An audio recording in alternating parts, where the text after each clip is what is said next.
équipe, mécano et même pour les pilotes. On retournera au Canadian Tire Motorsport Park par la suite à Saint-Eustache et on terminera la saison au nouveau circuit du Casa qui est près de Hamilton, dans la ville de Hagersville, en Ontario. Alors, les voitures qui sont en mouvement, on va y aller avec la grille de départ de cette épreuve, la 9e. En pole position pour la 4e fois au GP3R, la 22e fois en carrière dans la voiture Mopar numéro 27, Andrew Ranger. À ses côtés, à seulement 44 millièmes de seconde, le pilote de la Dodge, Lowe's Epipan Saint-Hubert. On parle bien sûr ici de Alex Tagliani. Par la suite, sur la 2e rangée, auteur de 21 podiums au GP3R, donc 14 victoires. Il est toujours à la recherche d'un premier podium pour la 4e course de ce dernier au Grand Prix de Trois-Rivières dans la Chevrolet GM Paillé, Marc-Antoine Camiran. Il a gagné tous les circuits routiers depuis la dernière course ici. 2e au classement à 10 points seulement dans la Dodge Bumper to Bumper Total Gates. Le gagnant des 2 dernières courses ici, c'est Kevin Lacroix. En 5e position sur la 3e rangée, le champion 2014 et gagnant de la course ici. La même année, il part 5e dans la voiture WeatherTech. On parle bien sûr ici de Louis-Philippe Dumoulin. Bellemare est également participant à cette écurie. Le meneur au championnat s'amène fort de 3 victoires cette saison, mais il n'a pas encore, comment dirais-je, signé la pole du côté des... Même s'il a signé la pole sur des circuits routiers, il n'a jamais gagné sur ce type de tracé dans la Ford numéro 32, Can-Am Capossé Club Gear. Alex Labbé que l'on voit à l'écran. Sur la 4e rangée, la dernière fois qu'il a gagné en NASCAR Pinty, c'était ici en 2013. Il a 19 victoires à sa fiche, dont 17 sur circuit ovale, le double champion de la Dodge Castrol Edge, DJ Kennington. En 8e place, sa 3e participation, dis-je bien, il a participé à toutes les épreuves, je vais finir par la voir, depuis le tout début du Grand Prix de Trois-Rivières et de la série NASCAR Pinty's dans la Dodge Spectra Premium Bellemare Bernier-Crépeau. Il s'agit de Jean-François Dumoulin. Sur la 5e rangée, en 9e position, ancien pilote de monoplace, il monte sur le podium du GP3R en 2009, le pilote de la Dodge Innovative Plumbing, Anthony Simone. À ses côtés, c'est David Michaud dans la voiture Crack-Boom, remorque Jim Bray. Il en est à sa 2e participation seulement au GP3R et c'est sa 8e course en carrière dans cette série. Il a terminé 10e à Icar. A participé la semaine dernière à l'épreuve de la série Monster Energy de NASCAR. Vous avez bien compris, à Watkins Glen, dans l'État de New York. La seule victoire de ce dernier a été en circuit routier il y a de cela 2 ans. Déjà dans la Dodge Pole Supply, il s'agit de Gary Clute, la voiture numéro 59. Le champion 2016 de la série NASCAR Pinty's, 2 victoires cette saison. 3e au championnat, 31 points du meneur de la Dodge Fast Lane, Caden Lapsovich.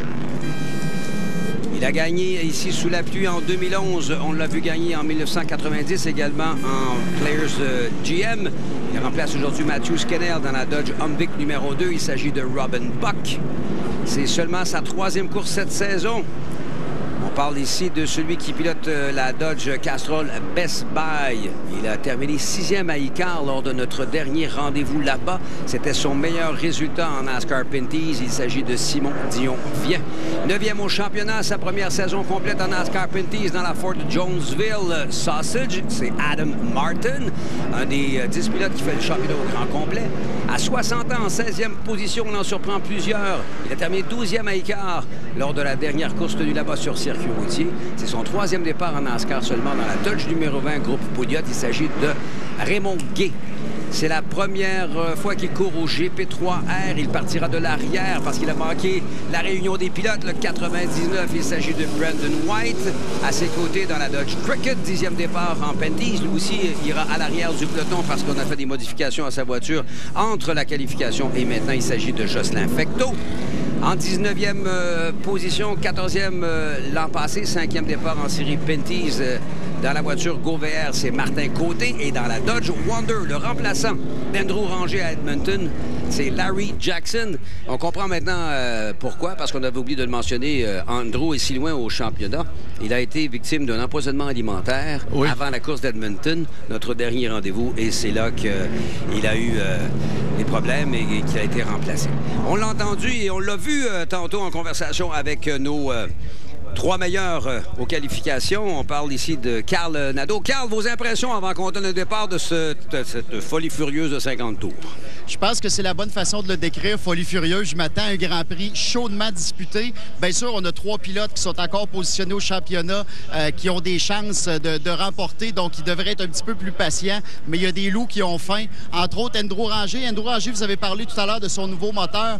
On cherche le bon ratio final de transmission. En français, la bonne guire. Donc, on a de la misère à sortir du virage un peu, mais ça devrait être réglé pour la course. Donc, attachez votre sucre, ça va être tout un Grand Prix. Et les voilà qui s'amènent dans le fameux virage Ryan, où il y avait eu du bump and run, on s'en souvient, il y a 2 ans, alors que Ranger avait tassé, pas plutôt, Lacroix avait tassé Andrew Ranger pour aller chercher sa première victoire de 2 ici sur ce fameux tracé dans la voiture bumper to bumper. Il est en 3e position derrière, justement, celui qui part en pôle. Voilà, le verre est agité, ils sont partis. Par l'extérieur, on tente quelque chose du côté d'Alex Tagliani. Il a bloqué les freins, va sortir très large et peut-être perdre quelques positions là-dessus. Alors que justement, Camira s'amène à la 2e position. Alex va se ranger en 3e. Kevin Lacroix a été sage, prudent et intelligent avec 10 points de retard seulement pour se placer en 4e place. Ensuite, c'est LP Dumoulin tout juste derrière. Ben, on a vu Alex laver dans la voiture avec le gros capot jaune aux couleurs de Can-Am. Oui, alors...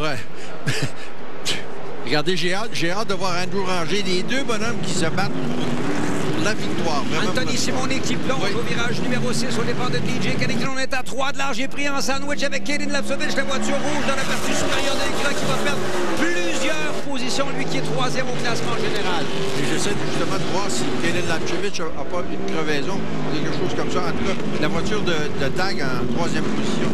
Lui, il a pas frotté le mur, ses pneus sont intacts, donc ça va bien. C'est un loup à avoir. Il est très fort le premier col. Il a bloqué les routes dans l'extérieur, dans la partie peut-être un peu plus sale du circuit. Andrew Ranger, la voiture Mopar Pennzoil qui mène le premier tour de piste. S'attaque au virage numéro 1 en amenant la meute au grand complet. Le seul changement pour l'instant dans les meneurs, c'est que Alex Tagliani a glissé de la 2e à la 3e position. Tantôt, j'avais parlé de Lacroix qui partait 3e, c'est bien sûr à la 4e qu'on retrouvait. LP Dumoulin peut faire une course très sage. Il y a les preneurs au livre qui dit qu'il va être super sage pendant la première moitié de la course. Je dirais, pour ce qui est du reste, on verra. Oui. Dans les 10 derniers, ce sera la folie furieuse. Il faut être au bon moment, au bon endroit, Marc. Oui, et les 2 voitures des Dumoulin, en fait, se sont qualifiées beaucoup plus rapidement par rapport à la pole qu'à Toronto, la dernière fois qu'on était sur le circuit multi. Donc, on a des arbres sur le circuit qu'ils avaient à Toronto. Et vous avez raison. On surveille Philippe Dumoulin. Et je mentionne aussi Jean-François qui, lui, avec la 04, les meilleures voitures. Et lui, on le verra à la fin, parce qu'il est fort en fin de course. Marc, il y avait 4 dixièmes de seconde ou un peu plus entre la première et la 6e position en qualification. Même ça, les courses séries, juste pour vous dire, au Formule Tour 500, groupe STCH. 18 centièmes de seconde de retard sur la pole pour celui qui vous parle, mais je partais 4e seulement, 18 centièmes. C'est ça. Aimez-vous ça, les courses séries? Et c'est un circuit que les pilotes aiment beaucoup, plein de pièges et de défis en même temps, en parlant du GP3R et du 50 tours Can-Am. Voilà la voiture Can-Am Capoise Club Gear, toujours à la 6e position, sagement positionné avec Jean-François Dumoulin qui est parmi les 3 pilotes avec Andrew Ranger et DJ Kennington qui ont complété tous les tours, qui a participé à toutes les éditions. Ranger et Kennington sont les 2 pilotes qui ont complété tous les tours ici au GP3R depuis 2007 en NASCAR Pinties. Et il se passe quelque chose d'intéressant actuellement en piste, c'est-à-dire que c'est Andrew qui mène et Andrew qui mène à la vitesse que lui veut mener. Et puis ça alerte et c'est assez rapide pour que les autres ne s'essayent pas pour essayer de doubler le 22 qui est juste derrière lui, Marc-Antoine Camiran. Et Camiran qui a toujours quelque chose en poche pour la fin de la course. Donc, ça promet. Plein de carburant, des pneus qui ont servi pour les qualifications. Pour l'instant, on est à peu près à 1,4 secondes par rapport au temps de la pole.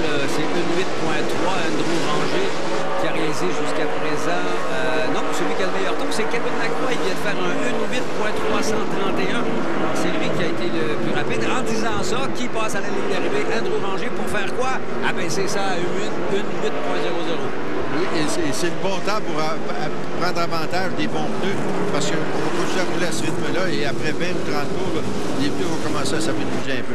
L'autre chose qui m'impressionne, c'est, vous l'avez dit tout à l'heure, c'est Louis-Philippe Dumoulin qui est devant le meneur leader de la série, qui est devant Alex Labbé, qui est 5e.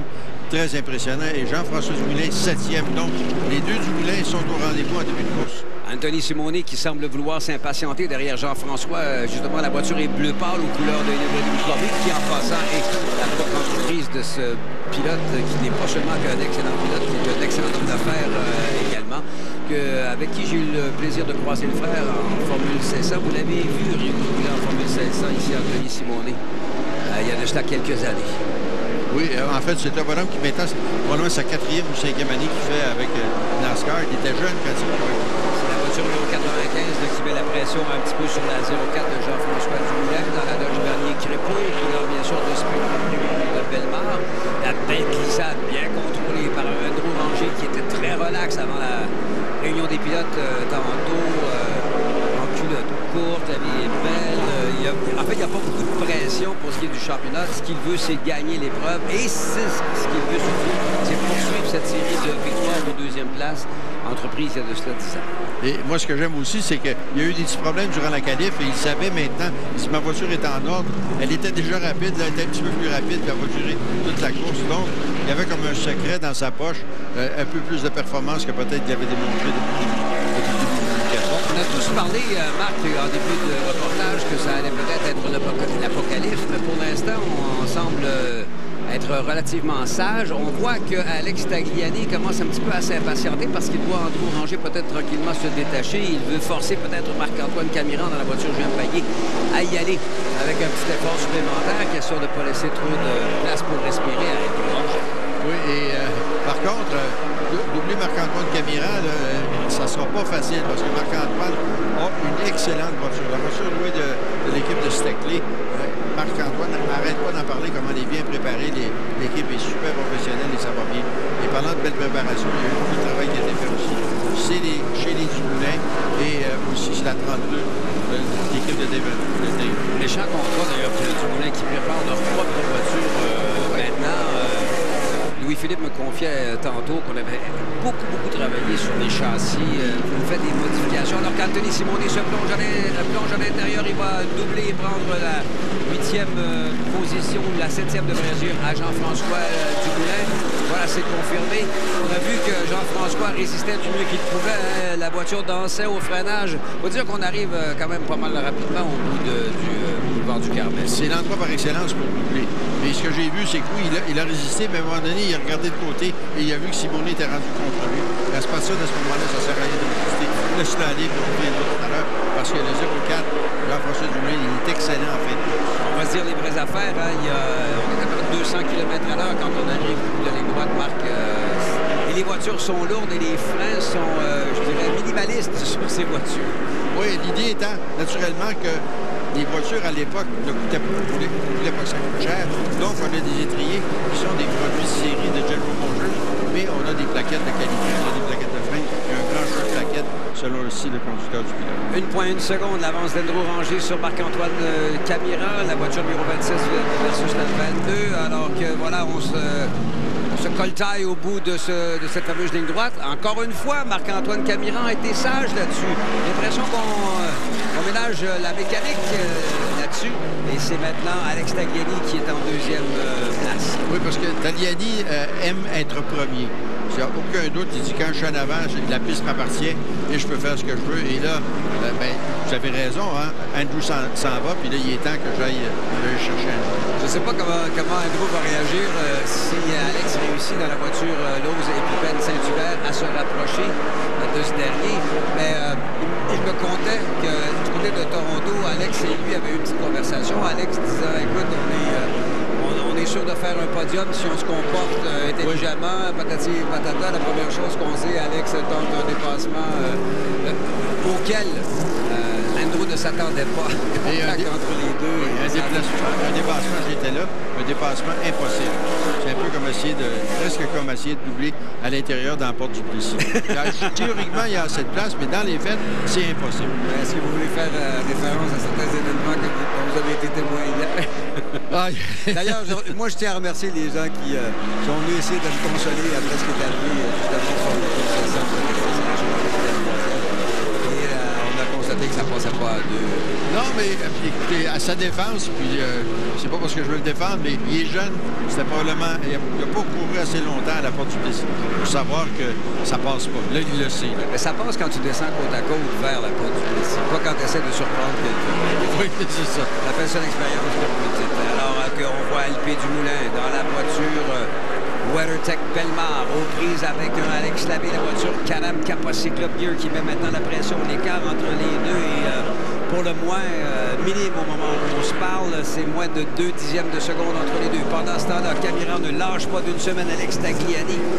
Alex qui n'a pas gagné depuis Toronto l'année dernière, lui aussi a soif de victoire plus que jamais. Le champagne, c'est bon, mais regardez comment la sortie est bonne du côté de Alex. On parle de Labbé sur LP Dumoulin. Est-ce qu'on va tenter quelque chose? LP protège un petit peu. Finalement, va prendre la ligne de course. Alex va se pointer à l'intérieur.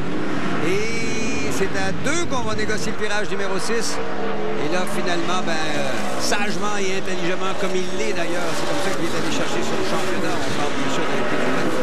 Sur la voiture WeatherTech, il laisse aller à Alex Labbé. Et Labbé, c'en est un autre qui est intelligent, qui est mature, puis qui n'ira pas pousser quelqu'un dans le mur. Il n'y a pas beaucoup de têtes brûlées dans cette série-là, finalement.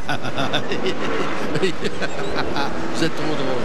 Mais en tout cas, ces deux-là, c'est pas des têtes brûlées. Alors qu'on voit ici la voiture d'Alex Labbé dans le muret. Non, on va être en mesure de repartir. C'est Raymond Gay, ça. Oui. Raymond, c'est sa 4e course seulement en série NASCAR. Vin Diesel, il a terminé 12e à Icar lors de notre dernier rendez-vous. Il réussit à repartir sans trop de casse au bout du Carmel. Quand on frappe de face comme ça, Marc, ça peut faire moins mal à la voiture. Ça fait un peu moins mal et surtout qu'il n'a pas vraiment frappé. Il a arrêté à peu près à 30 cm. Mais ce que j'aimerais voir, c'est prendre la décision plus rapidement d'essayer de tourner ou de continuer tout droit. Parce que t'as entendu que tout ce qui te restait, c'était aller un petit peu en travers puis frapper le mur. Il a été chanceux d'arrêter à temps. Mais il s'est payé la tratière.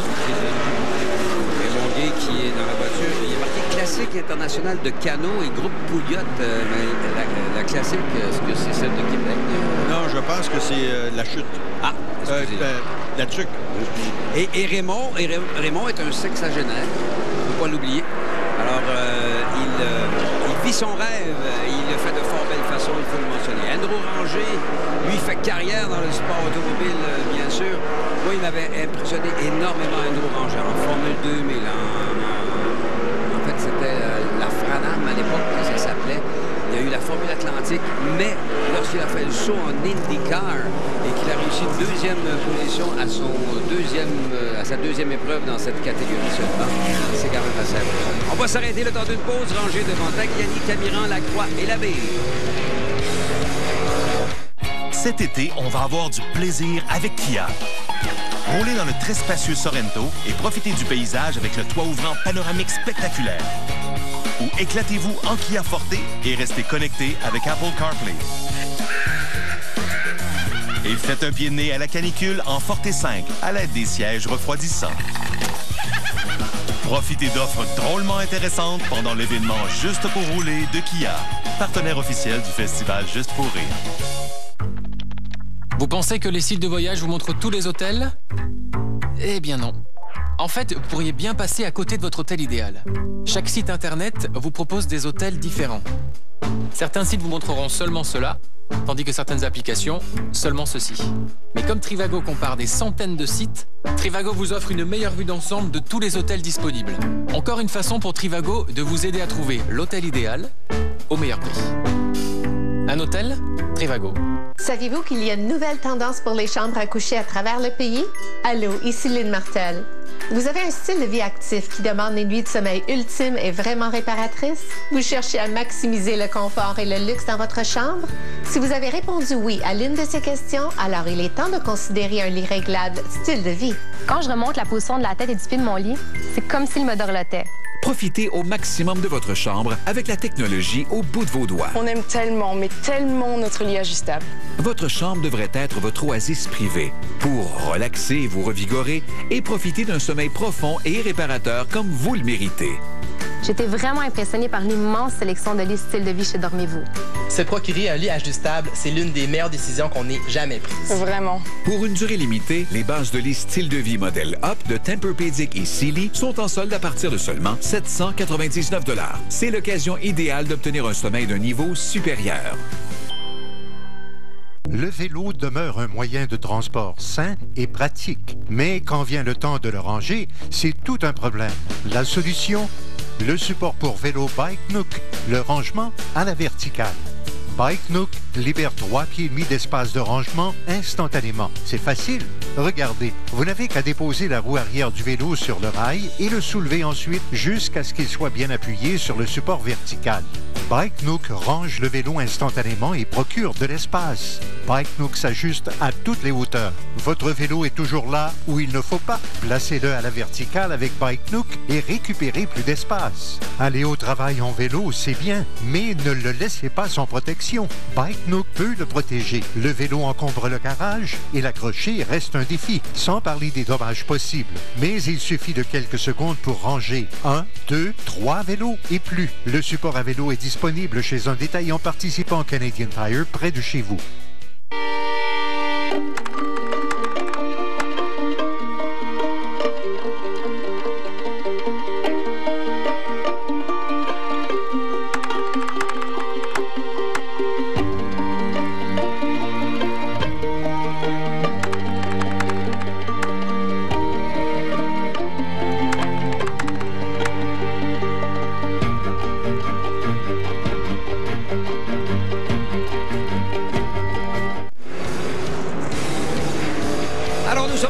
Du côté du 50 tours Can-Am, Didier Scradden en compagnie de Marc Quentin. Il y a Carnado qui est dans les puits, pas très occupé de ce côté-là. Carl, on peut comprendre, et il ne veut pas l'être non plus parce qu'on ne veut pas voir des voitures dans les puits de ravitaillement.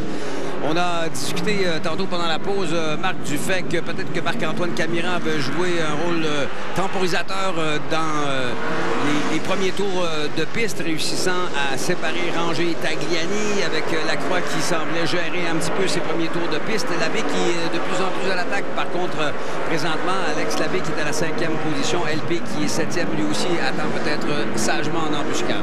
Oui, et Labbé qui a une équipe très, très puissante pour le seconder avec Mario Gosselin et les autres personnes qui sont là dans son équipe.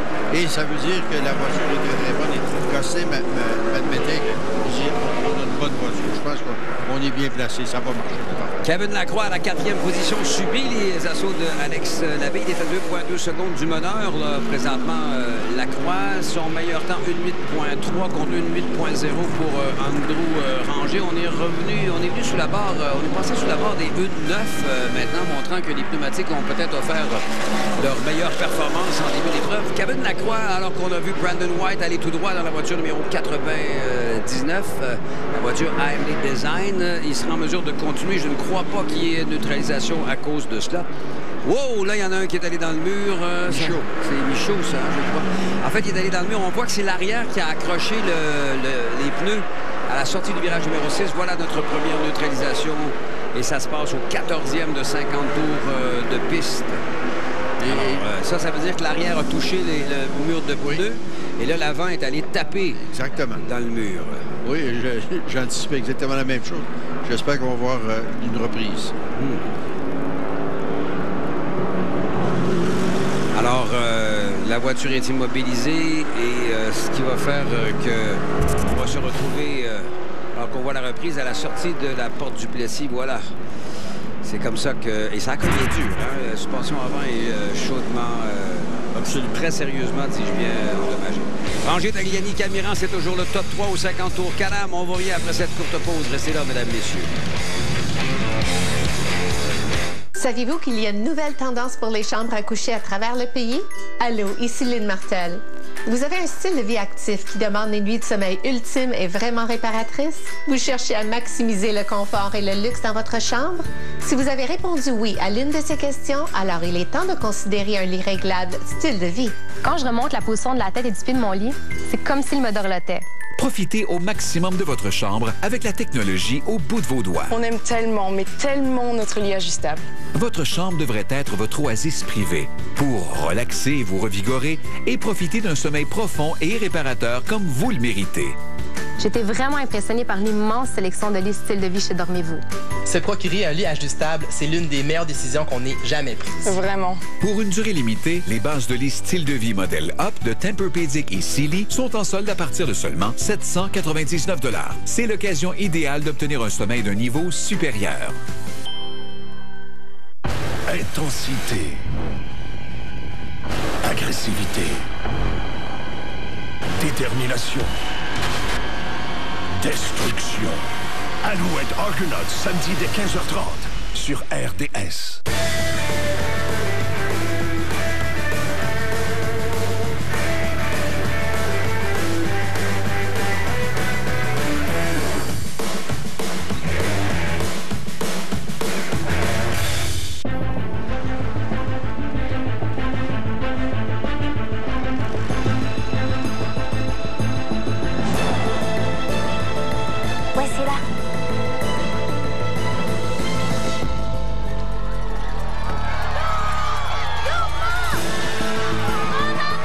Le QX60 d'Infiniti, VUS de luxe 7 passagers. Louez le QX60 2017 à partir de 498 $ par mois pour 48 mois. Infiniti, sublimez la conduite. Certaines surfaces de votre maison résistent-elles au nettoyage? Des dépôts de calcaire, du tartre, des taches de rouille? Wesh! Venez-en à bout rapidement et efficacement grâce à CLR. La puissante formule du nettoyant CLR déloge la saleté tenace à l'intérieur comme à l'extérieur sur pratiquement toutes les surfaces. Il débouche les pommes de douche, élimine la rouille sur la baignoire, dissout le calcaire dans les laveuses pour qu'elles restent propres et sans problème, et même dans les cafetières pour que le café goûte meilleur. De plus, CLR porte le sceau de l'EPA, ce qui veut dire qu'il est reconnu pour une chimie plus sûre.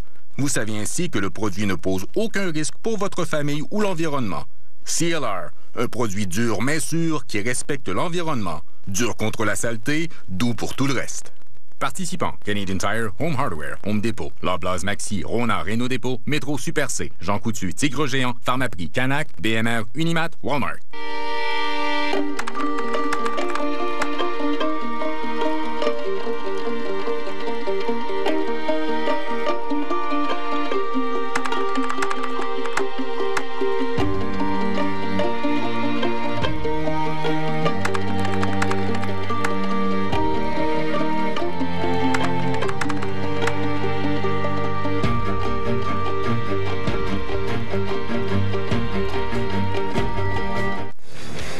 Alors, nous sommes en train de remorquer la voiture de David Michaud. Il a même pris la peine de ramasser le pare-choc. On dit un pare-choc. Le recouvrement du pare-choc. Voilà, ces voitures-là, je vous rappelle, sont en fibre de verre. D'ailleurs, on s'en va du côté de NASCAR, Marc, de plus en plus dans cette tendance-là, si on veut, pour minimiser les coûts, justement, de carrosserie. David Michaud, 31 ans, qui est hors course maintenant. On résume un peu ce qui s'est passé depuis le début de cette épreuve, le 50 tours Can-Am. Dès le départ, on a vu un Alex Tagliani dans la voiture Lowe's EpiPen Saint-Hubert tenter quelque chose à l'extérieur. Il bloque la roue arrière gauche. Il va sortir très large. Ça va lui coûter la deuxième position puisque Marc-Antoine Camiran va en profiter. Il y a Kevin Lacroix dans la voiture Bumper to Bumper qui reste sage. Finalement, après quelques tours, Alex Tagliani reprend son dû au départ de la voiture GM Payet, pilotée par Marc-Antoine Camiran. Monsieur 14 victoires, 21 podiums au Grand Prix de Trois-Rivières. Ensuite, on a eu un petit tout droit de la voiture numéro 20 de Raymond Gay, sans trop de conséquences. Mais voilà ce qui a causé cette première neutralisation. Monsieur Michaud qui vient violemment toucher le mur. C'était son 8e départ. Il a 2 top 10 jusqu'à présent, Monsieur Michaud, dont le dernier à Icar et à Mosport au Canadian Tire Motorsport Park lors de la première épreuve sur circuit routier dans des conditions extrêmement difficiles. Il avait terminé en 11e position. C'est surprenant qu'il ait commis cette erreur-là qu'il a malheureusement éliminée. Carl Nadeau dans les puits de ravitaillement. Carl? Bien, plutôt calme sur la piste et dans les puits. On a eu un passage rapide de Raymond Gay. Faire attention, dans le dernier virage, Raymond Gay, à tous les freinages, bloque sérieusement la roue avant droite. Donc, je ne serais pas surpris de le voir revenir pour un changement de pneu éventuellement.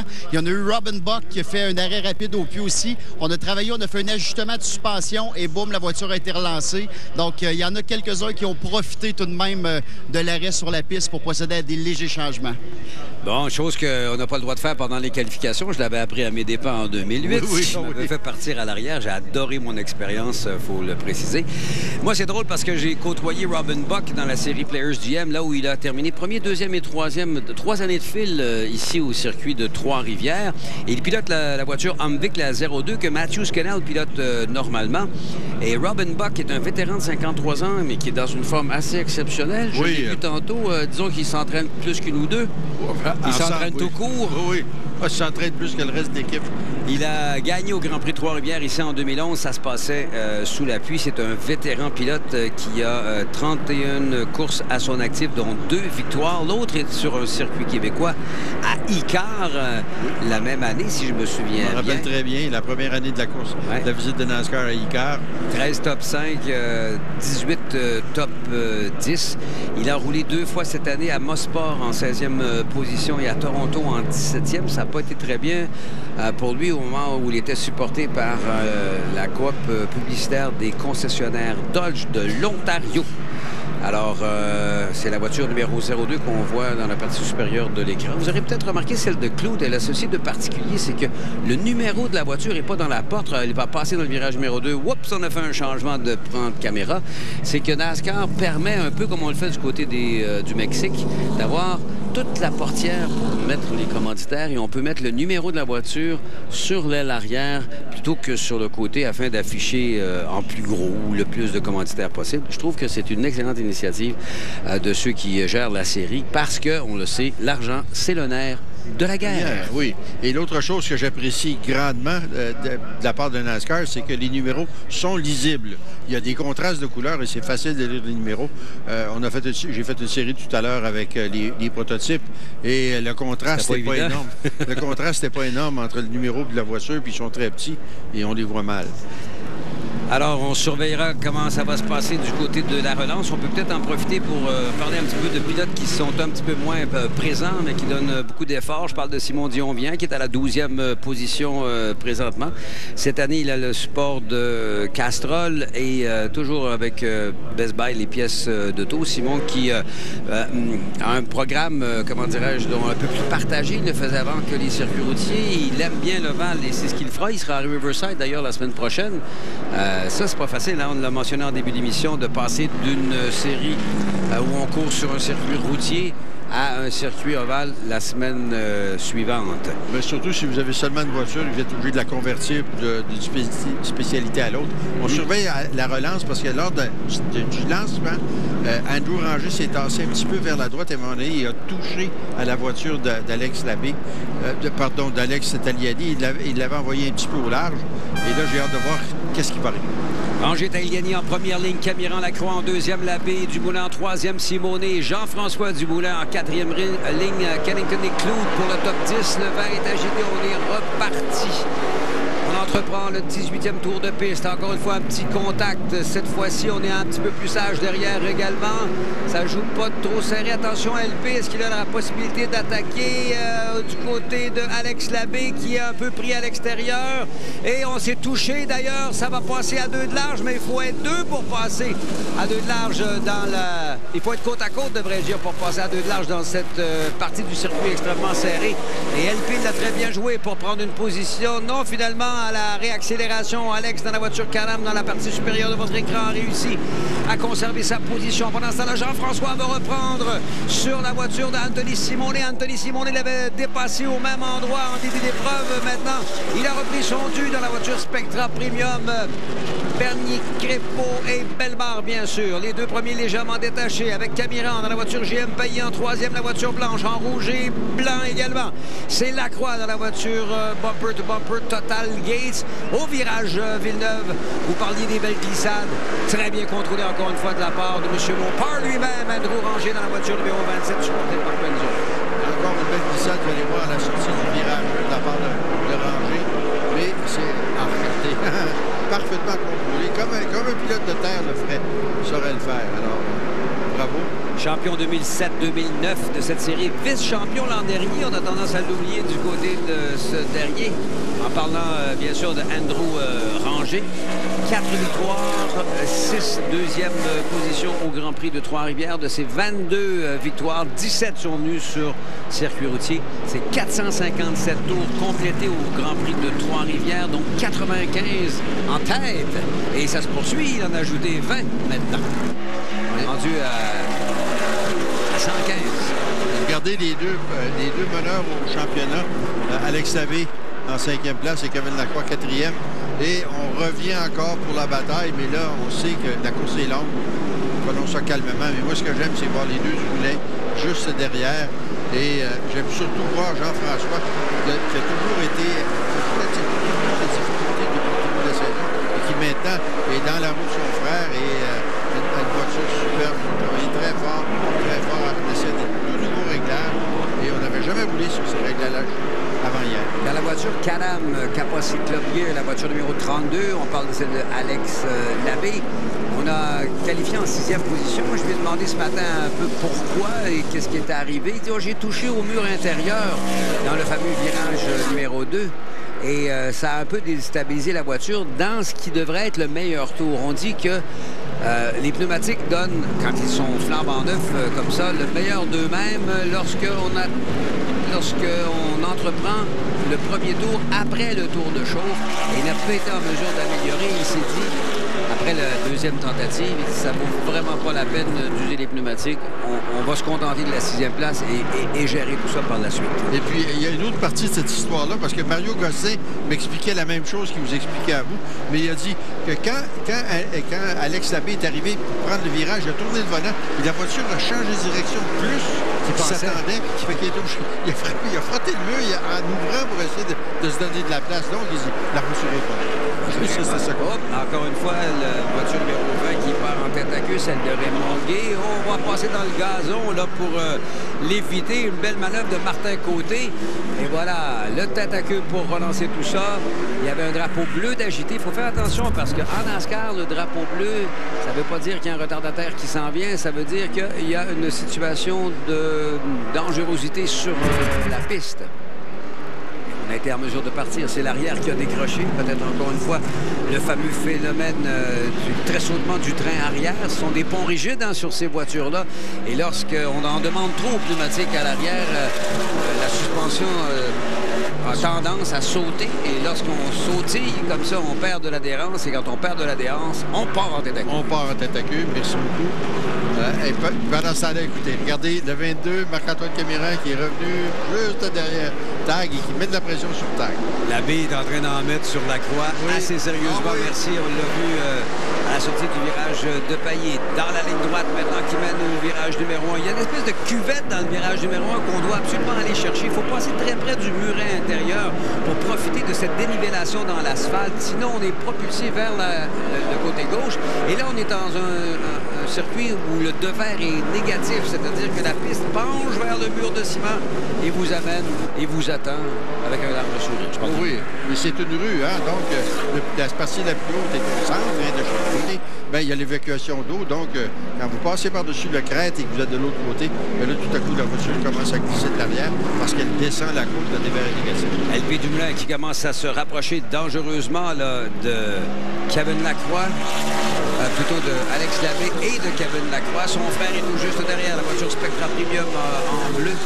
Il y a également Tagliani qui, comme la plupart des pilotes, ont le support justement de Spectra Premium et de leur fameux nouveau radiateur qui sont très efficaces sur ces voitures. Ils ont besoin de l'aide parce qu'aujourd'hui c'est chaud. Je tiens à souligner ceux qui ont bravé la nature dans les estrades parce que là, en plein soleil, ça doit pas être évident. Quoique, est-ce qu'on va se plaindre? On s'en va rejoindre Carnado dans les puits de ravitaillement. Carl. Et oui, déjà un deuxième passage dans les pluies pour Raymond Gay. Bien sûr, on a enlevé la roue avant à droite. Il devrait avoir un sérieux plat sur cette roue-là. Mais les mécaniciens regardent sérieusement dans le moteur et les ajustements. Donc, pour l'instant, on n'a pas de communication. Mais comme on dit, c'est pas un grand week-end jusqu'à maintenant pour Raymond. Raymond qui en était à sa 4e course seulement. Le pilote de Sainte-Julie, il était à Icare où il a terminé 2e. Et l'année dernière, il avait participé à la course, à une course, devrais-je dire. Participé à Ténébreux. Oh, Lacroix qui est allé tout droit. Ça va chambarder le championnat. Il ne semble pas être en mesure de trouver le reculon. Oh, voilà, il avait calé le moteur. Et ça va être quelque chose. Le drapeau bleu est agité. Il n'y a pas de neutralisation jusqu'à présent. Ce dernier va être en mesure de repartir juste devant Fecto dans la voiture Cricket. La voiture numéro 77. Il n'y a pas eu d'accrochage et ça se poursuit. J'allais dire que tous les leaders n'avaient pas fait d'erreur, mais là, il y a peut-être une petite erreur. Je ne sais pas ce qui est arrivé. Oui, attendez, il y a peut-être eu une erreur ou il y a eu un petit contact. C'est ce que nous verrons dans un instant. C'est ce que j'espère voir. Si il a été aidé. On atteint la mi-course maintenant, 25 tours, plutôt 25e tour. Il en reste tout autant à faire. Alors, les frères Dumoulin. C'est le plus jeune devant le plus expérimenté. Jean-François, je vous le rappelle, un pilote extrêmement versatile. Il a bien sûr participé à toutes sortes de compétitions, gagné les 24 heures de Daytona. On y était d'ailleurs lorsqu'il a signé cette magnifique performance. On l'a vu piloter en Formule 500 ici, dans la voiture Spectra Premium, Bernie Cricot-Bellemare. Kevin Lacroix, 16e. À 4 secondes. Alors, on est pas mal loin là, de la tête et avec il est le dernier sur le tour des manœuvres. Oui, et là, il va souhaiter ardemment une neutralisation. Je pense qu'ils ont envoyé les gens à l'église pour essayer de prier. Je pense qu'il y a peut-être quelque chose qui va tomber de sa voiture. Oui, OK. La voiture de quelqu'un d'autre. Oui. Pour débris sur la piste. On voit ça de temps en temps en NASCAR. Les 3 premiers sont dans 1 seconde maintenant. Alex Tagliani en 7e et Marc-Antoine Camiran à 1 seconde. On est revenu sous les 1.9 à 1.89 dans le dernier tour pour Andrew Ranger. Alex Tagliani lui met de la pression. L'écart encore une fois un peu diminué. C'est à 1/10, presque 2 plus lent. Est-ce que c'est la bonne façon de le dire pour Alex Tagliani alors qu'on concède 50 centièmes de seconde à peine pour Marc-Antoine Camiran. Et peut-être moins, je dis là. Je devrais plutôt dire 50 millièmes de seconde à ce dernier. Les 3 premiers qui sont détachés de Alex Labbé, qui est à 3 secondes et demie maintenant du meneur et à 2 secondes et demie de Marc-Antoine Camiran en 3e position. Et ça On utilise toute la piste. On est sorti encore une fois pour Martin Côté. Disons que Raymond Guay et Martin Côté font tout ce qu'il faut pour être vus à la télévision. Oui, mais je pense que c'est pas intentionnel. Je ne crois pas. Alors, il est reparti pour la gloire. C'est dans le virage numéro... Ça, c'est sans doute un méchant sautillement du train arrière. On repart le moteur après l'avoir calé. Yo! Est-ce que M. Lacroix a passé proche? La voiture est endommagée, celle de Kevin, la voiture bumper gates totale, l'avant gauche. Je dis pas que ça va lui nuire aérodynamiquement parlant, mais il ne faudrait pas non plus que le coin de pare-choc et l'aile aille frotter dans le pneu. Oui.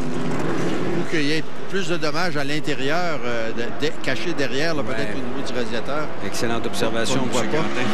Et pendant ce temps-là, je vois que le 32 ne force pas tout à fait aussi fort qu'il faut s'attendre. Oui, mais il y en a un qui force en ce moment, c'est pour rester devant. Et on plonge en intérieur pour Alex Tagliani. Belle manœuvre, il a surpris Andrew Ranger au virage Ryan. La foule réagit, la bataille est féroce entre ces deux-là. Dans la voiture rose, Epipen et Saint-Hubert, c'est Alex Tagliani. Il a 2 podiums ici, mais n'est jamais monté sur la plus haute marche. Ce qu'il veut faire ardemment, puisque ça fait presque 1 an qu'il n'a pas gagné. La dernière fois qu'il l'avait fait, c'était à Toronto. Regardez comment il a un peu surpris Andrew. Une superbe manœuvre de la part d'Alex Tagliani. Propre à part de ça. Ranger qui tente de lui résister au Villeneuve. Trop peu, trop tard, il se range derrière. La sortie du virage, justement. Oui. Voilà ce qu'attendait Andrew Ranger. C'est Robin Buck dans la voiture Humvik. Ça, c'est l'association des vendeurs d'automobiles en Ontario.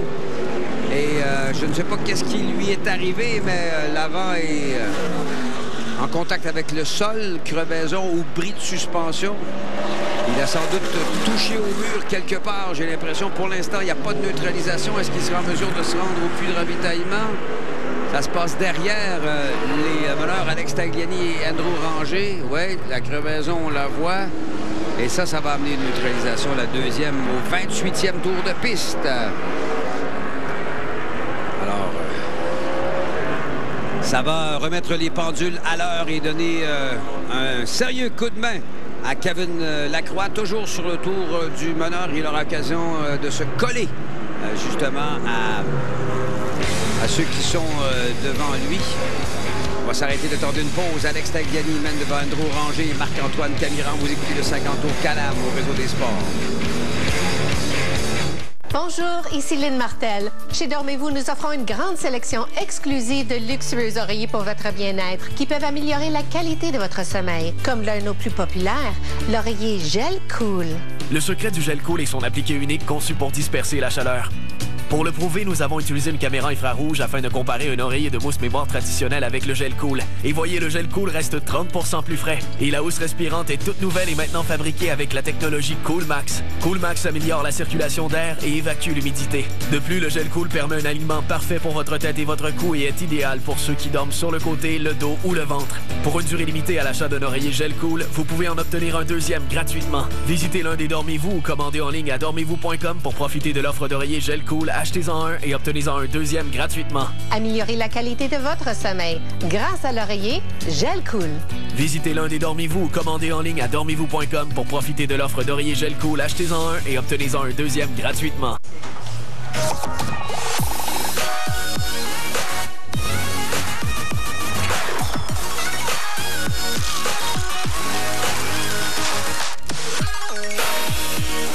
Rouge, ça sonne nouveau.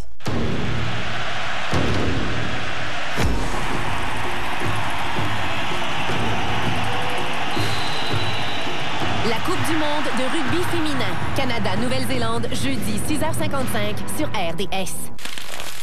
Ça me stresse d'acheter une auto. Vous en faites pas. Quand vient le temps de vendre, d'acheter ou d'échanger un véhicule, le nouveau rapport QI d'Auto Hebdo vous permet de voir si le prix est juste. J'en reviens pas. Visitez autohebdo.net aujourd'hui.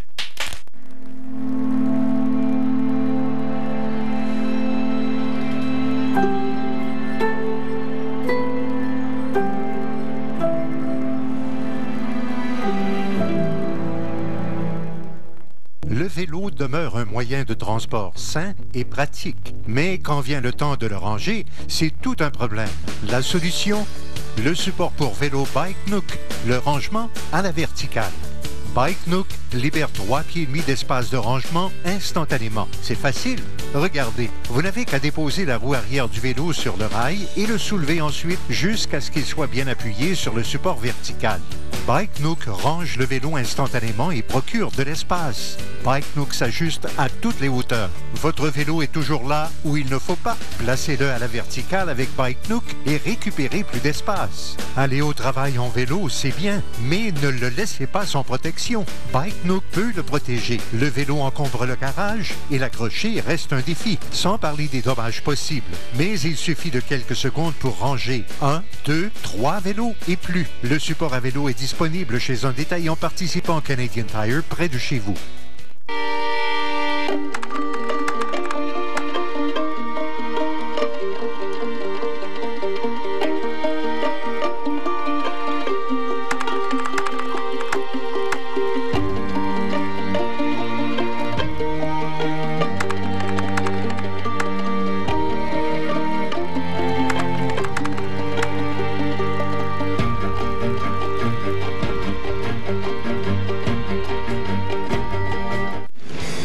Ce sera intéressant de voir comment tout ça va se passer. Alex Tagliani qui a pris la tête de l'épreuve un petit peu avant qu'on ait cette neutralisation. En fait, au moins un tour complet avant que cette neutralisation n'apparaisse suite aux problèmes rencontrés par le vétéran Robin Buck dans la voiture Humvik numéro 02.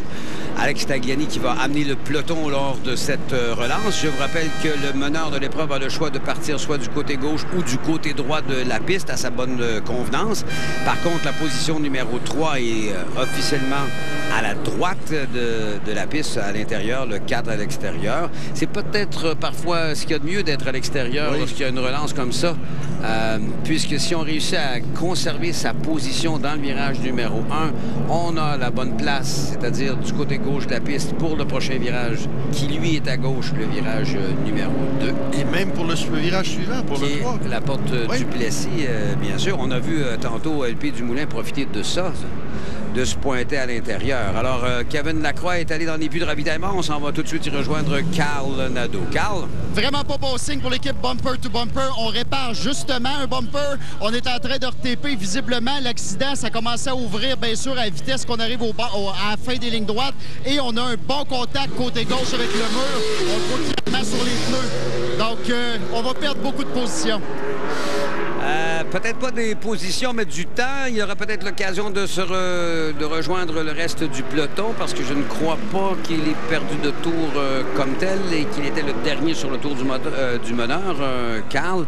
Et comme vous l'avez mentionné, il était primordial pour lui de faire les réparations parce qu'à 200 km/h, lorsque le vent s'engouffre sous le capot et que ce dernier devient chambranlant, on peut recevoir un drapeau noir pour aller le faire réparer. Alors, on a évité ça en prenant le temps, bien sûr, de réparer la voiture bumper to bumper.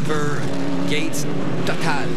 Et je recherche le 99 parce que je l'ai vu lui partir et passer le long des pilotes et les doublés. Je ne sais pas qui est le gagnant de la passe gratuite. C'est certainement pas la 99 parce qu'on l'a pu en... Ouais, attendez. Oui, à la 16e place. Oui, vous avez raison, c'est finalement elle, Brandon White. Oui, c'est lui, je viens d'avoir la confirmation. Oui. Du bon Dieu chez de NASCAR que c'est bien lui qui a la passe gratuite. Alors, les feux clignotants sont éteints sur le camion Ram qui sera à gagner, hein, si je ne m'abuse. Renseignez-vous sur le site de la série NASCAR Pinty's en fin de saison.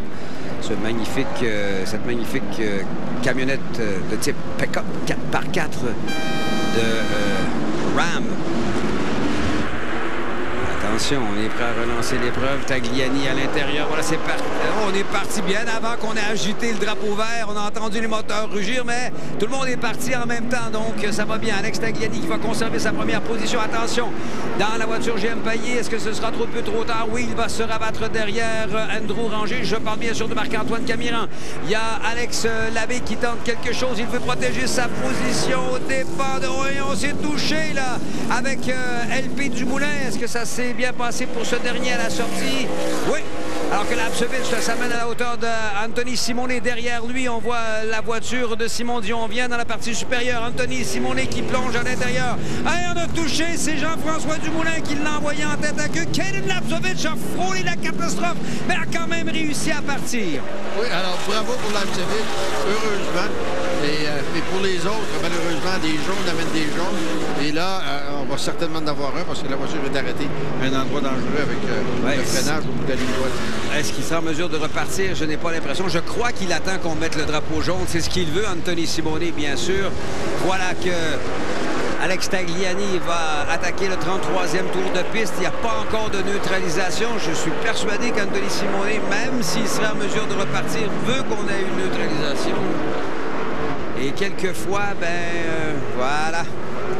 Alors là, c'est pas NASCAR qui a mis un drapeau jaune. C'est Anthony Simonet qui a mis un drapeau jaune.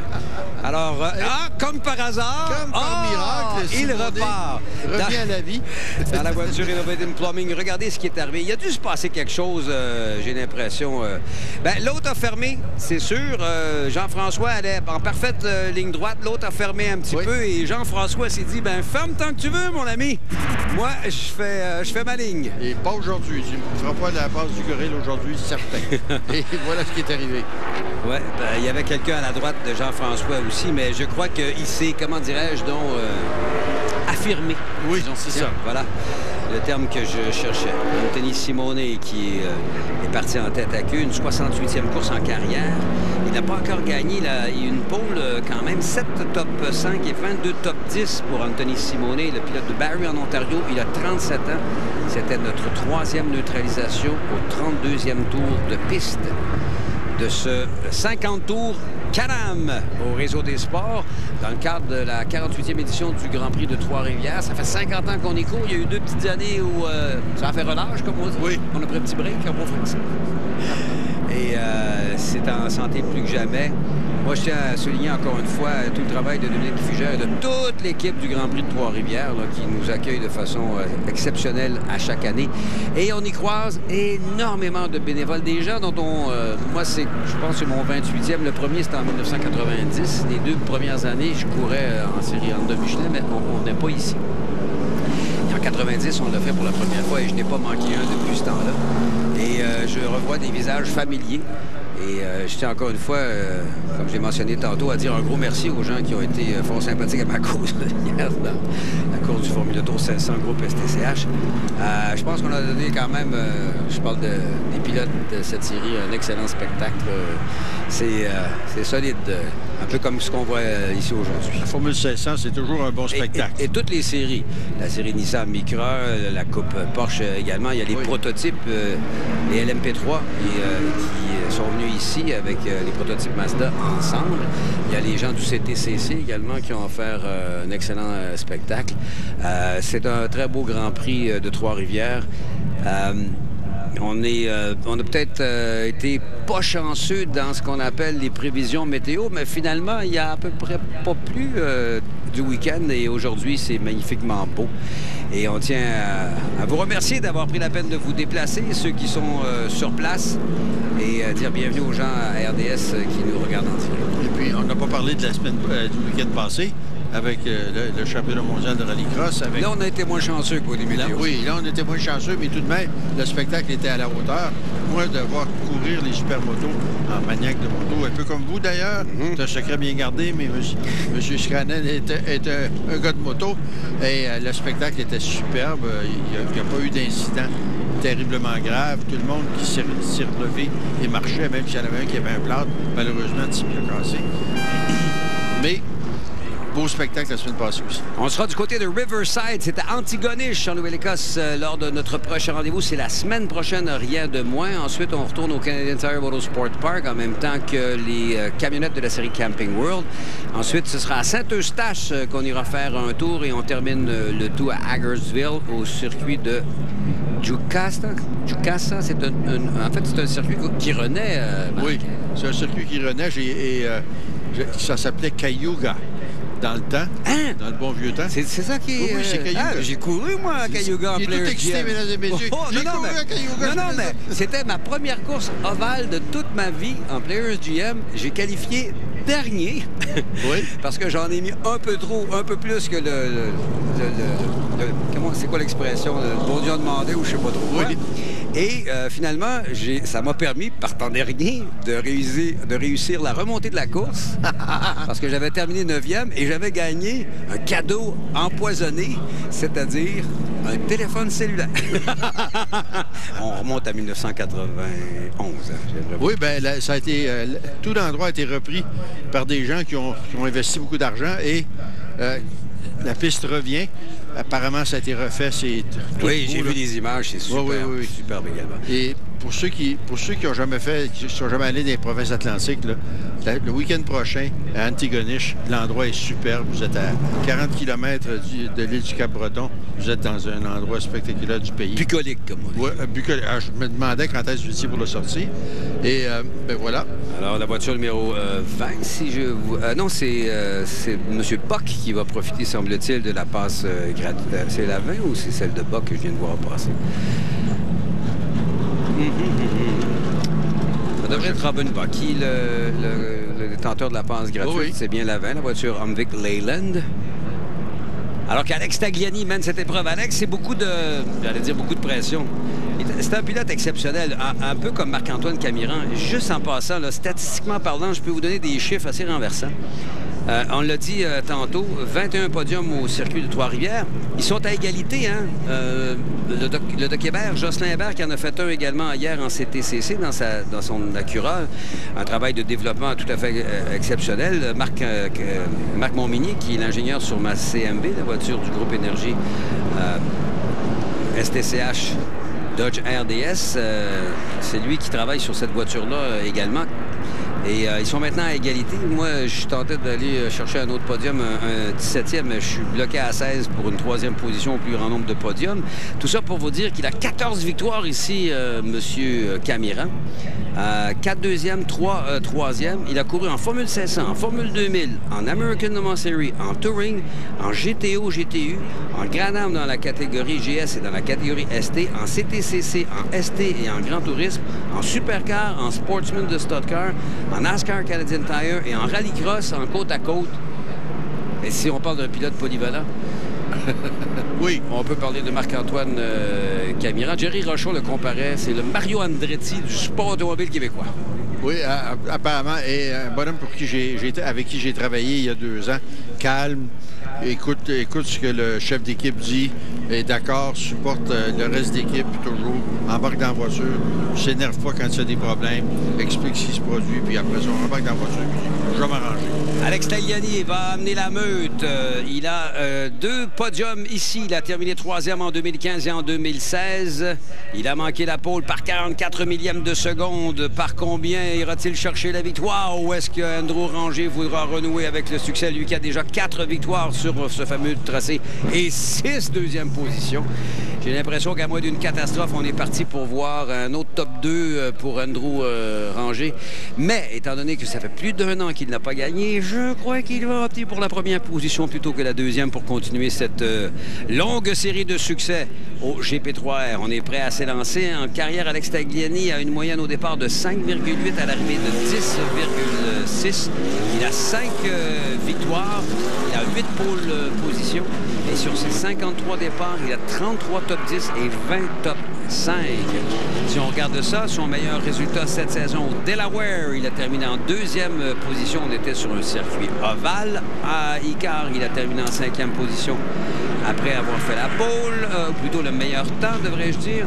Et à Edmonton, il a terminé en 4e position. On est bientôt prêt à s'élancer dans un instant pour le 37e tour de piste de ce 50 tours Can-Am. Et une chose à surveiller, le 74 est rendu 12e. Kevin Lacroix remonté à la 12e place. Et encore là, on a bougé avant qu'on ait d'ajouter le drapeau vert, mais tout le monde a bougé ensemble. Donc, j'ai l'impression que les gens de NASCAR vont dire c'est beau comme ça. Alex Tagliani amène le groupe au grand complet au virage numéro 2. Attention, Alex Labique qui se pointe à l'intérieur. C'est côte à côte avec LP Dumoulin. C'est le même scénario que tantôt. Mais les positions, non, c'était comme ça. Et voilà que sagement, Alex Labbé va se ranger derrière. Jean-François Dumoulin voulait en profiter dans la voiture Spectra Premium, la voiture toute bleue là, que l'on va s'amener avec Kaden Lasovic, le champion de l'an dernier. La voiture avec rien sur le capot, incroyable, mais vrai, même s'il est le champion défendant de cette série. Jean-François fait danser la voiture Spectra Premium, la 04 au freinage. Lacroix a déjà repris du poil de la bête, lui qui était rendu à la 14e position à la relance.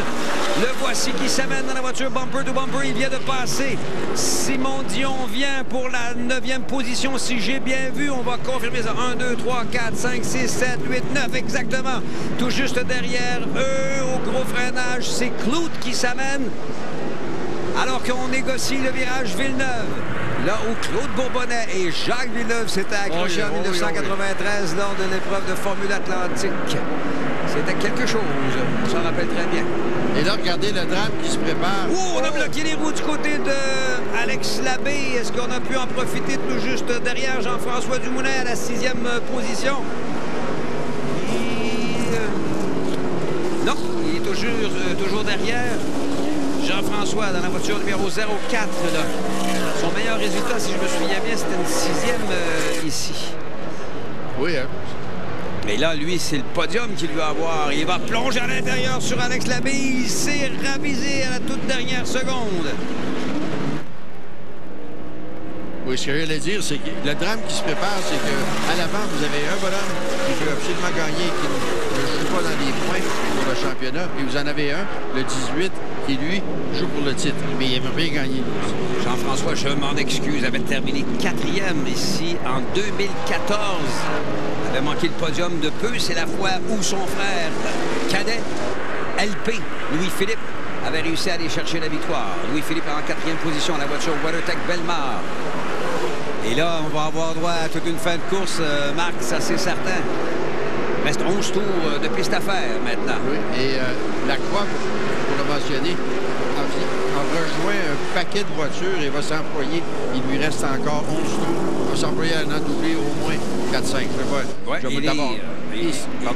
Il est derrière Kennington, justement un des vétérans de cette série, DJ Kennington, 2 fois champion. DJ Kennington, c'est 3032 tours menés en série NASCAR. Penties, Lacroix qui s'attaque à lui. Voilà, dans la voiture Castrol Edge, c'est lui, DJ Kennington. Il a couru les 2 courses à Daytona dans la série Monster. Il a bien fait. D'ailleurs, 28e, il s'est classé pour le Daytona 500 cette année. Claude a couru à Watkins Glen la semaine dernière. Il a terminé 36e pour sa première expérience dans la série Monster. On parle de The série Monster. Alors que dans la voiture Bumper to Bumper, il y a un Kevin Lacroix qui semblait s'impatienter derrière ce dernier. En parlant de Kennington, qui, je vous le rappelle, a gagné sa dernière course en 2013 ici. Voilà, on prend l'intérieur au Grand Prix de Trois-Rivières. Il y a eu de la fumée aussi d'une autre voiture devant qui se dissipait au moment où Kevin Lacroix prenait la 8e place aux dépens justement de DJ Kennington. Et là, à l'avant, pardon, du peloton, Andrew Ranger, là, qui est à moins de 4 dixièmes de seconde maintenant de Alex Tagliani, la voiture Epipen Lowe's. Et là, le peloton se rapproche. Là. On a toujours 6 Québécois en tête. Il y a Kevin Lacroix qui s'amène maintenant à la 8e position. Kaden Lapsovich est à la 7e. Lapsovich, sa voiture rouge que l'on a vue à la sortie du virage numéro 6. On est dans le Depaillé. On parle du regretté pilote de Formule 1, bien sûr, Patrick Depaillé, qui avait donné son nom à ce fameux virage. Dans les années où ces bonhommes-là, de la Formule 1, les pilotes de Formule 1, faisaient courir en Formule Atlantique à Trois-Rivières. M. Ryan, organisateur de l'événement, ex-pilote aussi, si ma mémoire est bonne, a donné son nom au fameux virage en épingle. On va peut-être appeler dans quelques années le virage 1, le virage Camira, à cause de ses nombreuses victoires. Et là, attention, parce qu'Andrew Ranger met la pression. L'écart est demeuré le même, par contre. Et regardez ça, c'est à peu près 1 ou 2 dixièmes maximum entre les 5 ou 6 premiers. Là. Il y a peut-être LP là, qui a 2 dixièmes de différence. Ça change... tellement serré, là, au bout de la ligne droite, le virage numéro 6. On entreprend le boulevard de Calonne. Ça, c'est bien ce qu'on a fait, là, écarter le mur à cet endroit. Oui, absolument. On a donné 1 mètre. On a sauvé beaucoup d'argent pour l'équipe depuis des années. Je crois qu'on peut aller le taper aussi, mais... Oui. Mais vous avez tout de même un peu plus de marge que vous n'aviez. Dans le temps, c'était serré. Et on utilise... Vous avez remarqué qu'on a mis du nouveau revêtement dans cette partie du circuit entre le Depaillé et le Ryan. Et on est presque maintenant à égalité avec le trottoir, ce qui fait qu'on l'utilise comme étant partie de la piste. Absolument. Le problème, Marc, c'est que c'est asphalte versus ciment. C'est pas la même chose. Quand une roue est sur le ciment et l'autre est sur l'asphalte, ça peut créer un petit déséquilibre. Marc-Antoine Camiran à la 3e position, à moins d'1 dixième de seconde maintenant, alors que Lacroix est au ralenti. Et dans la ligne des puits, je devrais dire. Ça va chambarder le championnat. On assiste à quelque chose de très gros au moment où on se parle. 10 points de retard versus Alex Labbé. Ça va donner le répit dont Alex Labbé avait besoin pour conforter son avance du côté du championnat. Quoique, je m'avance un petit peu parce qu'il restera quand même 4 courses après le Grand Prix de Trois-Rivières pour compléter cette saison de 13 courses de la série NASCAR Penties. Et encore 8 tours là, ici. Et heureusement, les bonhommes sont un peu séparés. On va essayer de réparer la voiture. Et là, il se glissait en dessous de la voiture sans avoir de chandelle pour se protéger. Un petit peu dans le dos. Et Carl est à ses côtés en parlant de Kevin Lacroix. Oui, on vient de parler avec un membre de l'équipe. C'est la transmission qui est sautée sur le véhicule. Normalement, ça devrait être une course terminée pour Kevin Lacroix. Aïe, aïe, aïe, aïe. Est-ce qu'il en aurait abusé, justement, de cette boîte de vitesse, Marc? C'est possible? Bien, écoutez, les boîtes de vitesse, normalement, ces boîtes de vitesse-là sont capables de la prendre. Et il y a des gens qui les poussent, comme le 18, comme Tag, comme tous les autres pilotes. Donc, peut-être une malchance, peut-être une faiblesse d'une pièce, peut-être une pièce plus vieille que les autres, on ne le sait pas. Mais ça, chose certaine, ça va être mieux préparé pour le reste de la saison. Et parfois, on peut endommager la boîte en frappant le contact qu'on a eu. Là, on ne sait pas trop exactement qu'est-ce qui s'est passé.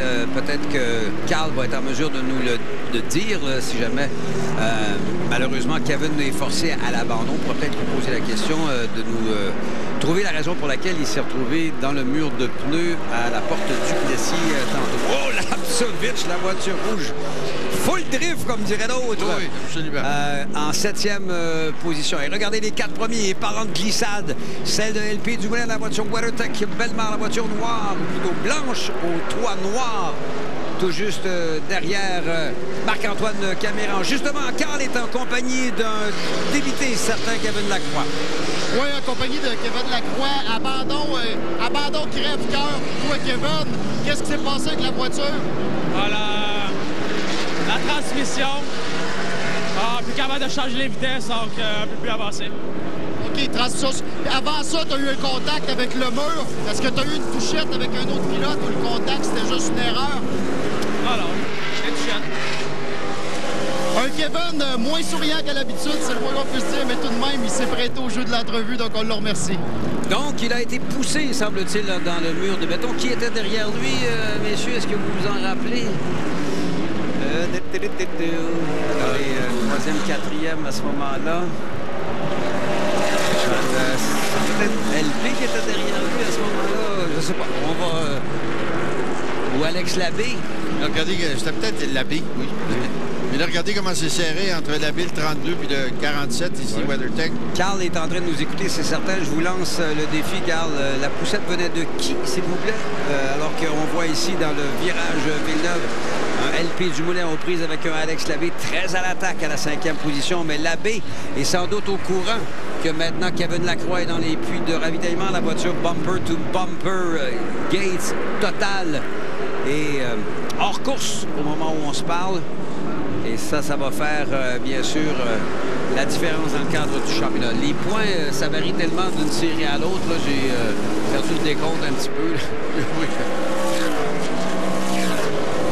Alors, regardez, le 32 qui est juste derrière le 47, mais pas tout à fait assez pour pouvoir le reprendre au freinage.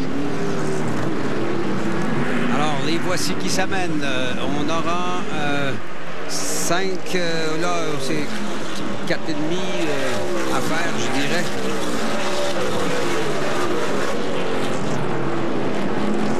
Et à nouveau rangé, juste un petit peu, on perd un peu, 1 mètre ou 2.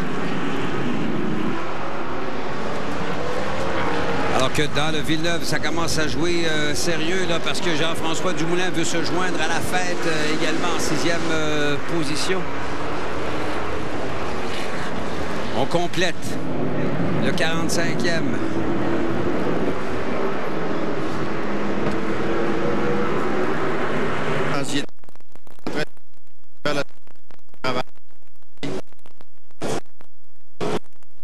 Alors, on a entrepris le 46e tour de piste. Il en reste donc 4. Non, il en reste 5. On est au 46e. Oui. 46, 47, 48, 49, 50. C'est parce que, bon, on dit 4 sur le tableau. On dit 46. Donc, après 46 tours, Alex Tagliani est toujours le meneur avec 1,3 secondes d'avance. Si Ranger veut faire quelque chose, il doit passer à l'attaque le plus rapidement possible. Et on dirait qu'Alex avait comme une carte cachée dans son jeu, dans la voiture épipène. Le voici qui est en train d'injecter tout ce qu'il a dans le sang pour réussir à prendre l'avantage sur le reste du peloton. Et attention, parce que Caméran maintenant doit négocier un Robin Buck retardataire au bien mauvais endroit. Et au bien mauvais endroit pour Jean-François Dumoulin, la voiture Spectra Premium qui est retardée à la sortie du Villeneuve. Oh, il doit rager au moment où on se parle. Là-dessus, Robin Buck, en fait, il n'avait pas vraiment le choix. Ben oui, peut-être, mais en tout cas. Ça n'a pas aidé Jean-François Dumoulin. Ça, c'est certain. Il a perdu quelques longueurs. Là. Ce sera difficile pour lui de passer à l'attaque. Il va falloir qu'il soit très agressif dans les prochains tours. Les voici qui s'amènent, sortie du virage de la porte du Plessis. On a tassé le mur ici depuis quelques années également. Ça a évité beaucoup de froissement de tôle et de bris de fibres de verre dans le cas de ces voitures qui sont plus basses, plus larges que les voitures de série Xfinity, presque tout aussi puissantes. Disons qu'au niveau des freins, c'est peut-être un peu moins compliqué et un peu moins efficace. Mais comme vous le constatez, ça donne un spectacle tout à fait exceptionnel. Tagliani, Rangé, Camiran, Dumoulin, on parle de LP, Labbé, Dumoulin à la 6e, la 7e à Lapsovitch, la 8e à Kennington, la 9e à Simon Dion-Vient et Gary Clute qui s'amène à la 10e position. Et voilà Jean-François, très agressif. Il a coupé la distance entre lui et Labbé d'au moins une longueur et demie, si ce n'est pas 2 longueurs de voiture par rapport à ce qui est arrivé tantôt au même endroit. Il y a de cela un tour de piste. Et là, d'autres retardataires. On parle ici de Facto dans la voiture numéro 77, la voiture Cricket. Ce sont les briquets, là, en passant. Et là, Andrew Rangé donne tout ce qu'il a. C'est la même chose. En fait, tous les pilotes donnent tout ce qu'ils ont, ça c'est certain. Attention parce que malheureusement pour Jean-François, encore une fois, il va tomber sur un retardataire au mauvais endroit, au mauvais moment. Ça fait 2 fois en 2 tours de piste, malheureusement, pour le pilote trifluvien. Alors, on est avec l'ancien système de points. Hein. C'est 43 points pour le meneur, 5 points bonus quand même pour le gagnant. On a un mix de ce qui se passe dans les autres séries NASCAR et ici au Canada. Pour ce qui est du système de points, on remercie Adam, notre confrère de TSN, qui nous donne ces quelques indications. 2 tours de piste à faire. Oui. C'est une course qui est presque, je dirais pas scellée, à moins qu'il y ait une neutralisation, Marc. Oui, on va passer au dernier tour. La prochaine fois qu'on passe, et comme vous dites, et Tag, 1 seconde et demie d'avance. Je pense que, comme vous disiez tout à l'heure, Tag, ça va bien pour lui. Regardez, là, belle avance de Tag et Andrew va encore être un peu frustré. Alors, on aurait dû donner, selon nos écrans... oui. Oh, il y a un drapeau jaune. Je viens de voir un drapeau jaune. Neutralisation. Voilà. Oh! Ah, mon Dieu. Vert blanc damier. Eh oui, et relance encore. Le rebelote entre les 2 leaders. Et ça fait 2 fois sur les relances qu'Alex Tagliani ouvre nettement en premier et l'autre, Andrew, est juste 1 longueur derrière. Et ce coup-ci, je pense qu'Andrew va être le premier à ouvrir. Alors, on se demande pourquoi. Tagliani doit être en furie dans son auto en ce moment. Rangé, Camiran, Dumoulin, Labbé pour le top 5. Un qui aura peut-être des chances d'améliorer son sort, c'est Jean-François. Il y a des voitures qui sont en retrait. On voit celle de Jocelyn Facto. Celui qui va profiter de la passe gratuite, théoriquement, ça devrait être Brandon White. On attend toujours la raison pour cette neutralisation. Voilà la camionnette de tête, la voiture Ram. Il y a une voiture qui est arrêtée à la sortie du Villeneuve. Là. Ah, c'est la voiture de Martin Côté. Alors, il a sauté le vibreur, j'ai l'impression, Martin. Ça peut être la raison d'un bris de suspension. Et c'est la raison pour laquelle il est immobilisé à cet endroit. Oui. À la NASCAR, comme on dit, Marc. Manque jamais l'occasion d'ajouter du spectacle. On saute sur l'occasion. Et c'est de bonne guerre parce que vous voulez avoir un spectacle. C'est toujours bon que ce soit sur un circuit ovale ou ici. Et on s'en vient à un moment critique pour les voitures parce qu'il y a des gens qui vont devenir marginales pour l'essence. On espérait que, bon, on en aurait assez où il n'y aurait pas de relance. Imaginez s'il y a une relance et on ressort encore la neutralisation, il y a du monde qui vont être dans le jus, si vous me permettez l'expression. Oui, ça dépend combien de relances on va avoir. Parce que le nouveau règlement, il faut le préciser. Avant, dès que le meneur de l'épreuve avait traversé ce qu'on appelle la ligne de prolongation, peu importe ce qui arrivait, on considérait la course comme complétée, sur un ovale comme sur un circuit routier. La réglementation de NASCAR a changé il y a de cela quelques semaines seulement. La fameuse ligne de prolongation, comme on l'appelle, c'est la ligne de départ arrivée. Donc, lorsqu'on donne le vert pour un vert blanc damier, on doit absolument, du côté du meneur, compléter un tour de piste pour considérer l'épreuve comme terminée peu importe ce qui arrive après que le meneur en question eut complété ce premier tour de piste après la relance. Parce que là, ce sera plus de 50 tours Can-Am, ça va être de 53 tours Can-Am ou quelque chose du genre, peut-être même de 54, 55, 56e. On ne le sait pas. Et les gens sont marginaux. Je me rappelle, une année, la course durait 51 tours et tout le monde était là. Va-t-il falloir arrêter? Il y en a certains qui avaient réussi à économiser de l'essence et d'autres avaient été obligés d'arrêter pour ce que les Chinois appellent un splash and go. Mm-hmm. Alors, on ne fait pas d'arrêt comme tel dans ce type de circuit comme celui de Trois-Rivières. Alors, on verra qu'est-ce que ça va donner. On remorque la voiture GoVR, à ne pas confondre avec GoRV, qui est bien sûr la version française de Liberté en VR. Si on veut, GoVR, c'est un concessionnaire de VR qui est situé en Estrie, si ma mémoire est bonne. Alex Tagliani, Andrew Ranger, premier et deuxième. Marc-Antoine Camiran, LP Dumoulin, troisième et quatrième. Alex Labbé, Jean-François Dumoulin, cinquième et sixième. Kaden Lapsovich et DJ Kennington, septième et huitième. Simon Dion vient neuvième et dixième. C'est Gary Kloot. Ce sont les 5 premières rangées lors de la relance. Par la suite, on retrouve Larry Jackson en 11e position aux couleurs de Wonder. Si vous avez vu les nuits de Talladega, vous vous rappelez bien sûr des couleurs affichées par Ricky Bobby à l'époque. Brandon White partira à ses côtés. Adam Martin et Robin Buck, 13e et 14e. Jocelyn Fecteau et Raymond Gay, 15e et 16e. Martin Côté est le dernier des pilotes en piste à la 17e position. Malheureusement, Kevin Lacroix, Anthony Simonet et David Michaud sont hors course au moment où on se parle.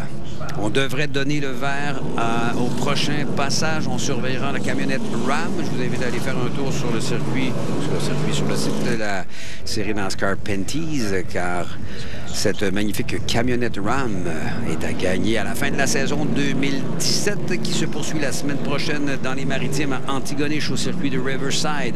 Puis on ira au Canadian Tire Motorsport Park à Mospa en Ontario, à Saint-Eustache au Québec et bien sûr à Hagersville au circuit de Ducasa. Alors, dans le droit arrière, maintenant, on nettoie les pneumatiques plus que de tenter de garder la température dans ces derniers. Nous précisait Adam un petit peu plus tôt, on vient de se frapper à l'arrière. Simon Dion vient, a vu Claude s'amener tout près de lui. Sur les 20 voitures au départ, il n'y en a que 3 qui sont hors course. On fait des calculs du côté de l'équipe de Alex Tagliani, la voiture EpiPen Lowe's Saint-Hubert, la voiture numéro 18. 2 podiums ici lors des 2 dernières courses. C'était des 3e positions. La dernière fois qu'il a gagné, ça fait plus d'1 an maintenant, c'était à Toronto, en parlant bien sûr de Alex Tagliani, qui a été le premier pilote à gagner une course dans la série NASCAR Pinty sans la moindre, non pas sans la moindre neutralisation, mais de bout en bout, du premier à la fin. Ensuite, il y a Kevin Lacroix qui a réalisé l'exploit sans la moindre neutralisation à Icar il y a 2 ans, en 2015. Pour signer sa première victoire dans cette série.